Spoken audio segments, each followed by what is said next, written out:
Samuel rebukes Saul. Samuel, 1 Samuel 13. Saul was 30 years old when he became king.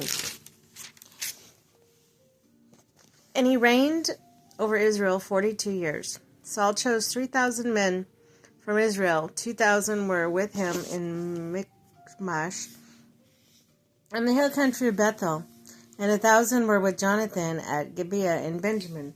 Oh my goodness. Okay, the rest of the men he sent back to their homes. Jonathan attacked the Philistines' outpost at Geba, and the Philistines heard about it. Then Saul had the trumpets blown throughout the land and said, "Let the Hebrews hear." So all Israel heard the news. Saul has attacked the Philistines' outpost, and now Israel has become obnoxious to the Philistines. And the people were summoned to join Saul at Gilgal. Okay.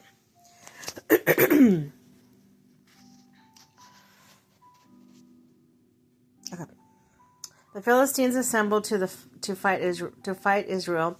3,000 chariots, 6,000 chariots or charioteers, soldiers as numerous as the sand of the seashore. And they went up and camped at Michmash, east of Beth-aron. When the Israelites saw that their situation was critical and that their army was hard pressed, they had in caves and thickets among the rocks and in pits and cisterns. Some Hebrews even crossed the Jordan to the land of Gad and Gilead. Saul remained in Gilgal, and all the troops with him were quaking with fear. He waited 7 days at the time set by Samuel, but Samuel did not come to Gilgal, and Saul's men began to scatter. So he said, "Bring me a burnt offering and a fellowship offering." And Saul offered up the burnt offering. Just as he finished making offerings, Samuel arrived, and Saul went out to greet him.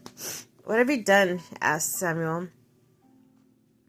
Saul replied, "When I saw that the men were scattering, and that you did not come to this at the time that the Philistines were assembled at Michmash, they thought, now the Philistines will come down against me at Gilgal, and I have sought the Lord's favor.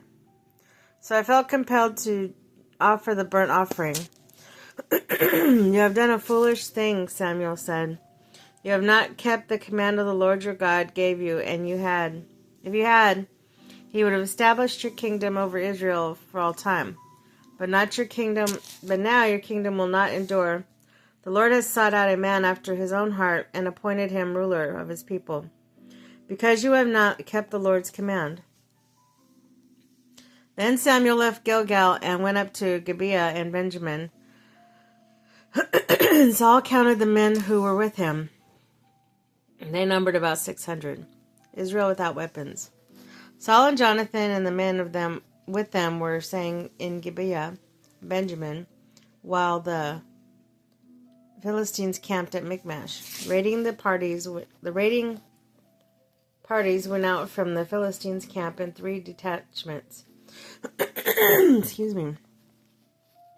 The one turned towards Ophrah in the vicinity of Shual, another towards Beth-horon, and the third towards borderland overlooking the valley of Zoabim, facing the wilderness.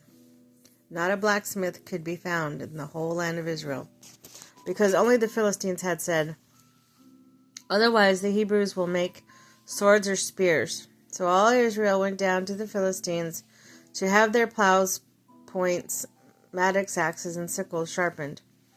The price was 2/3 of a shekel for sharpening plow points and mattocks, and 1/3 of a shekel for sharpening forks and axes and for repointing goads. So on the day of the battle, not a soldier with Saul and Jonathan had a sword or spear in his hand. Only Saul and Jonathan had them.